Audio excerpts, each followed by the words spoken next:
மதுரை அண்ணா நகர் யாகப்பா நகரில் பழமையான வீடு இடிந்த விபத்தில் மூதாட்டி ஒருவர் உயிரிழந்தார். கூடுதல் விவரங்களை செய்தியாளர் செல்வகுமாரிடம் கேட்கலாம்.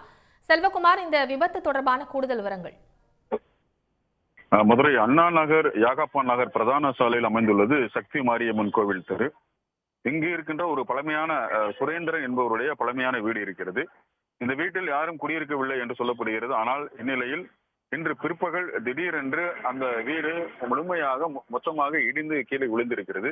அந்த வீடு இடிந்து கீழே விழுகின்ற பொழுது அந்த பகுதியில் வந்த ஒரு ஆட்டோவில் இருந்த ஒரு மூதாட்டி, அவரும் அவருடைய குழந்தையும் இதில் படுகாயமடைந்திருக்கிறார்கள். சம்பவ இடத்தில் அந்த மூதாட்டி இறந்திருப்பதாக சொல்லப்படுகிறது. அது ராஜபாளையத்தை சேர்ந்த ஜெமீலா என்று முதல் கட்டமாக தற்போது அவர் அடையாளப்படுத்தப்பட்டிருக்கிறார்.